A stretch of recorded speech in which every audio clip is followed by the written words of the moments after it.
Oh, tignan mo nga itsura mo. Hindi ka bagay sa school na to. Wala akong oras makipag-away sa'yo, Cheska. Talaga? Eh di bibigyan kita ng oras. Hoy, babae ka! Subukan mo saktan ng basic ko. Makakatikim ka sa akin. Look who's here. Ang BFF niyang squatter. Anong sabi mo? Aray! Huwag mo akong angasan, be. Baka gusto mo mabura yung mukha mo. Hoy, Patricia, tama na yan. Awayin mo pa tong basic ko, hindi lang yung matitikman mo sa akin. Walang iya kayo, ipapa-guidance ko kayo. Lagot kayo sa tatay ko. Go lang, be. Papuntahin mo dito yung tatay mong korap. Pag-meet and greet kami. Hindi pa ako tapos sa inyo. Ay, banatera ka talaga, bes. Alam mo yan, bes. Anak, niluto ko favorite mo. Kakilig naman to. Hoy, kumain ka nga muna. Huwag ka muna mag-cellphone dyan. Sige, Nay. Ikaw na ba yung icing sa ibabaw ng cupcake ko? Nababaliw na ata tong babaeng to. Ang dilim naman. Anak, baka gusto mo naman lumabas. Buong araw ka na nandito sa kwarto mo. Sige na, ilalabas na ako. Wait lang. Lobat na ako. Nalobat first sight sa'yo. Hala siya, may nililigawan na to. Okay, class, may activity tayo ngayon. Group yourself into two. Group yourself na naman. Be, may kapartner ka na? Meron na, be. Sorry. Pre, may kapartner ka na? Tayo na lang magpartner. Sorry, pre. Kapartner ko na jowa ko eh. Scarlett and Michael, kayong dalawa na lang ang magpartner. Ma'am, ayoko kapartner si Scarlett. Masyadong bossy. Mas ayaw kitang kapartner. Pabigat ka na nga, tamad ka pa. Yan si Scarlett at si Michael. Magjowa sa Ragnarok, magkaaway in real life. Bes, alam mo ba may jowa na ako dito sa Ragnarok? Tapos kinasal na kami. Oo, kasi may bagong update to na pwede kang ikasal. Parang ikakasal ka nga in real life, bes eh. May wedding preparation and wedding ceremony, o diba? Ayan ka na naman, bes eh. Ang bilis mo na ma-fall, tapos pag iniwan ka, iyak-iyak ka. Pre, alam mo ba, may bagong update yung Ragnarok. Yung Sakura Vows. Excited na nga ako kasi ang daming bago. Meron na kasing Binding Love, isa siyang 1v1 na card game. Tapos meron din Couple Dragon. Kasama ko nga yung jowa ko dito, nagtutulungan kami. Naku, patay tayo dyan, pre. Okay, class, break time muna. Yes, makakapag-Ragnarok na ako. Excited na ako sa guild event. Guild event? Nag-Ragnarok ka, Scarlett? Oo, bakit? Ikaw ba si Cutie Pie 06? Ikaw si Black Samurai 25? Ikaw yung jowa ko sa Ragnarok? Ha? Bakit siya si Black Samurai 25? Hindi pwede to.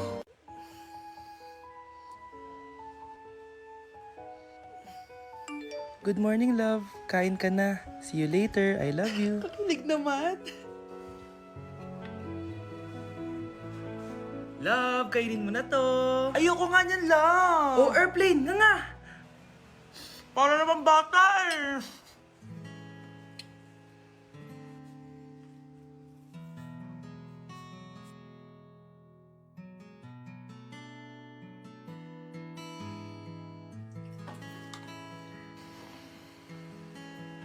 Horror papanoorin natin, love, ah. Ayoko na, nakakatakot, love. Ayun na, ayun na.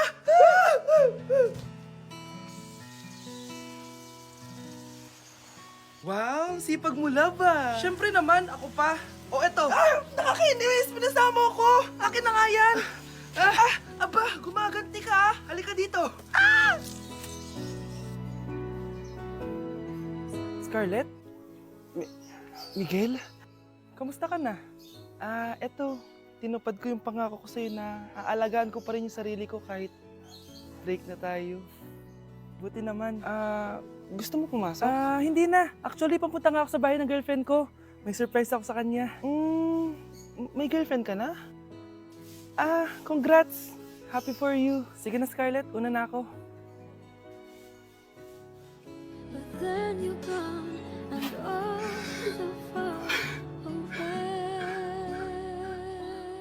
Okay, class. Oh, Cheska. Buti pumasok ka pa. Ang dami mo na sa quiz. Bagsak ka na sa akin. Nagbakasyon ako. Na-stress kasi ako sa'yo. Ang dami mo kasi pinapagawa. Aba, bakit? Hindi lang naman ikaw ang pinapagawan ko. Lahat kayo. Ano ka dito, prinsesa? Oo. Sa bahay namin, ako ang prinsesa. Kaya kayong lahat, sumunod kayo sa akin. Pumunta ka sa guidance office. Hindi po, ate. You go to the principal's office. Tandaan mo, kami ang nagpapasahod sa'yo, di ba? Ano nangyari kay ma'am? Hala si ma'am! Ang ganda-ganda ko na naghanap ka pa ng iba. Hala, heartbroken ata si Cheska. This sir, feeling main character kasi. Tumatawa ka? Masaya kayo, ha? Kapag heartbroken ako, bawal maging masaya. Eh ano naman kung heartbroken ka? Pakinamin. Oh, come on, Samantha. Hindi mo pa naman na-experience sa magka-jowa. Kasi walang nagkakagusto sa mukhang yan. Hi! Ako pala pala si Scarlett. Bago lang ako dito. Oh, pake ko. Tsaka tanggal mo nga yung makeup mo. Dapat ako lang yung maganda dito sa school. Sino ka ba para utusan ako? Feeling main character? Kadiri? Anong sabi mo? Mag-sorry ka sa akin! Sorry! Not sorry. Tsaka mukhang ngas kapag may ibubuga ka na. Nakahanap din ng katapat si Cheska. Walang yatong babaeng to. Ako ang main character dito sa school. Bye! Humanda ka sa akin. Class, may joke ako. Anong hayop ang hindi marunong magtago? Ano po, ma'am? Eh di, elepante, kasi di ba malaki siya? Corny ni ma'am. Rubes. Nakakatawa ka talaga, ma'am. Oh, +1 si Samantha, kasi siya lang yung tumawa. Thank you, ma'am. Lu, pwede pala yun? Ma'am, eto po, para sa inyo po to. Hala, ang ganda naman nito. Balita ko po kasi, ma'am, mahilig kayo sa halaman. Thank you, Samantha. Baka naman, ma'am, plus points sa quiz natin kanina. Sure, +5 ka na sa akin. Ikaw pa ba? Hala siya, pasipsip to kay ma'am, oh. Okay, class dismiss. Pwede na kayo umuwi. Ma'am, ako na po magdadala ng mga gamit nyo para di po kayo mahirapan. Hatid ko na po kayo, ma'am. Aba naman, buti pa si Samantha, matulungin. Ginagawa niya lang naman yun para magka-plus point siya. Ay, nakakainis si Samantha, no? Halatang nagpapasip-sip lang siya kay ma'am. True. Kaya siya yung top 1 palagi eh, dahil sa mga binibigay na points si ma'am. Guys, tingnan nyo. Convoy yan ng magulang ni Samantha tsaka ni ma'am. Babayaran daw si ma'am para maging valedictorian si Samantha. Grabe. Sumusobra na kayo. Okay, class, may i-announce ako. Ang valedictorian natin ay si... Sino pa ba? Eh, di si Samantha. Hala, totoo ba? Hindi ko expect. Congrats, Samantha! Ang galing nyo! Ang galing mong bumili ng grades! Ha? Scarlett, sit down! Ay, no! Convo nyo to, diba? Magkano binigay sa'yo, ma'am? 1 milyon? Wow, easy money! Hala, nagpapabayad si ma'am? Grabe! Ano kaya magiging reaction ng principal pag nasend ko to sa kanya? Hindi yan totoo! I-delete mo yan! Oops! Sorry na send! Deserve nyo yan. Lumalaban kami ng patas dito. Kailangan nyo managot. Problema ay lilipas na lang. Kaya't cool ka lang. Bakit ba palagi ka? Okay, class! Welcome back! Oh, ba't parang di kayo masaya? Paano kami magiging masaya, ma'am? 10 activities yung gagawin namin. Alam nyo, puro kayo reklamo. Konti pa nga lang yan eh. By the way, may bago tayong gagawin. Sabihin niyo sa akin kung ano yung New Year's resolution nyo. Mag-umpisa tayo kay Kyle. Ako po, ma'am? Sige, ako. Ako ba si Kyle? Ang New Year's resolution ko ay mas gagalingan ko pa sa school. Very good. Okay, next, Scarlett. Ang New Year's resolution ko ay ang magka-jowa. Last year ko pa wini-wish kaso hanggang ngayon wala pa rin akong jowa. Lu, paano ka magkaka-jowa? Eh, lahat na lumalapit na lalaki sa'yo, nire-reject mo. Kala mo, ang ganda-ganda niya. Eh, kung ikaw magiging jowa ko, wag na lang. Mamatay na lang ako. Oh, tama na yan. Samantha, ikaw na. Ang New Year's resolution ko ay... wala. Dahil sobrang perfect ko, no? Feeling naman neto. Ako kaya yung pinakamabait at pinakamaganda dito, no? Ang pinakamasamang ugali. Anong sabi mo? Totoo naman eh. Dapat ang New Year's resolution mo, ang maligo ka. Puro ka make-up. Ang asim-asim mo naman. Ganon? Ang New Year's resolution mo dapat ay ang mag-toothbrush ka. Dahil ang baho na hininga mo, lahat ng crush mo, nata-turn off sa'yo. Kumpara naman sa'yo, be. Itsurang pa lang, nata-turn off na sila. Walang hiya ka? Manda ka sa akin magkatapos nito. Ang New Year's resolution ko ay ang ibagsak kayong dalawa. Okay, class. Magsi-sitting arrangement tayo, okay? Scarlett, tumabi ka kay Cheska. Sige po, ma'am. Hi. Oh. Bago ka lang ba dito? Oo. Sana maging close tayo. Paalala ko lang sa'yo, nasa room na to, ako ang prinsesa dito. Okay? I like your hair. It's giving squatter. Sa subdivision kasi namin, uso ang reband. Ew! 2025 na, naka-Android ka pa din? It's giving blurred cam. So, boyfriend mo pala si Michael? Bakit kanya pinatulan? Sa mukhang yan? Yuck! Ang pangit ng... Anak, lalabas muna ako ha. Bibili lang ako ng ulam natin. Nay, huwag ka munang umalis. Oh, bakit? Natatakot ka dito sa bahay? Hindi, Nay. Ayaw mo ako umalis kasi gusto mo din umalis, no? Hindi, Nay. Alam ko na to. Ayaw mo ako umalis kasi baka bigla ka may dumating na parcel at wala kang pera. Kasi ako na naman ang magbabayad. Pwede, pero hindi yun, Nay. Ano nga, ha? Huwag ka munang umalis nang hindi ka gumagamit nitong YOU Sunbrella 2% Niacinamide Brightening Sunscreen. Ay, oo nga pala, anak. Nakalimutan ko maglagay niyan. Direct pa naman yung araw, oh. Alam mo namang ang daming bad effects ng UV rays ng araw sa balat natin. Buti pa to, may niacinamide, high UV shield at no white cast. At hindi lang yon, nakaka-bright din to ng skin. Wow, anak, wala nga talaga siyang white cast at non-greasy din. Perfect talaga to. Sige na, Nay, umalis ka na. Papapuntahin ko yung jowa ko dito, ha? Ayan tayo, eh.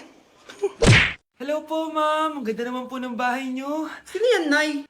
Hello po. Anak, ito nga pala si Bebang. Bagong katulong natin dito. Siguraduhin mo lang na magaling ka, ha? Dahil ayoko sa lahat, yung tatanga-tanga. Opo, ma'am. Ayusin ko po yung trabaho ko. Sige na, mag-umpisa ka na maglinis. Sige po. Di ko talaga gusto yung bago namin katulong dito. Nakakainis yung mukha niya. Ano yun? Ano ba yan? Unang araw pa lang dito, may nabasag ka na agad? Sorry po, ma'am. Tatanga-tanga kasi maglinis? Di mo ba alam na 1,000 pesos ang isa niyan? Linisin mo na yan! At wala ka sweldo na 3 araw, ha? Dahil wala ka naman pambayad niyan. Ganito nyo pala tinrato ang nanay ko. Humanda kayo. Bebang! Gawin mo nga ako ng kape. Ma'am, eto na po yung kape niyo. Ano ba yan? Bakit malamig na to? Gusto mo tapok ko to sa mukha mo, ha? Sorry po, ma'am. Gawin mo ako ulit ng bago. Baka ano pang magawa ko sa'yo. Sige po, gagawa na lang po ako ulit ng bago. Pakatanga. Ma'am, eto na po yung mainit niyo pong kape. Sa susunod, huwag kang tatanga-tanga kung ayaw mo mawalan ng trabaho. Bebang! Kuhaan mo nga ako ng tubig dito. Eto po, ma'am, yung tubig niyo. Doon ka na nga. Yung makita pagmumukha mo. Sakit ng tiyan ko!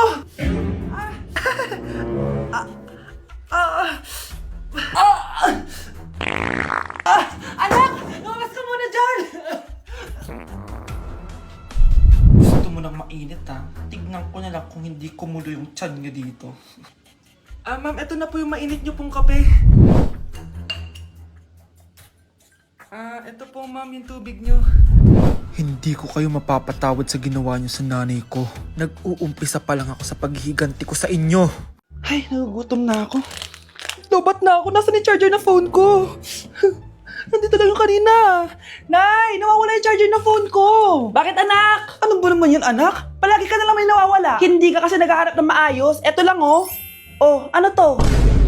Paano nangyari yun? Next time kasi, gamitin ng mata, hindi ang bibig. Oh, Opo, Nay. Nay, biglang nasira tong phone ko. Ginagamit ko pa naman to sa school. Pwedeng palitan mo? Nasira yung phone mo? Wait lang. Ito, gamitin mo. Luma na to Bilan mo na lang ako ng bago, Nay. Naku, tigil-tigilan mo ako dyan, anak ha. Pinang-strap ko lang naman yung luma mong phone. School ka pa nalalaman dyan. Sorry, sige, okay na to. Nay, nakailang tinapay na ako pero gutom pa din ako. Anak, nakakabitin talaga yun sa breakfast, tapos bitin din sa nutrisyon. Eto, bagong Energen. Mas pinadami na ang cereals nito, kaya talagang mas matagal na ang busog mo. Talaga ba, Nay? Oo, mas mabubusog ka dito at mas complete nutrition pa to compared sa tinapay. Dahil meron na tong carbs, fiber, protein, at mga vitamins. Kaya sulit talaga. Ang dami nga cereals, Nay. Tapos with milk pa. Ramdam ko na agad yung busog, Nay. May problema ka pa? Sabihin mo na lahat sa akin. May solution ako dyan. Go, Nay. Babe? Yes, babe? Magpa 5 years na kasi tayo bukas, babe.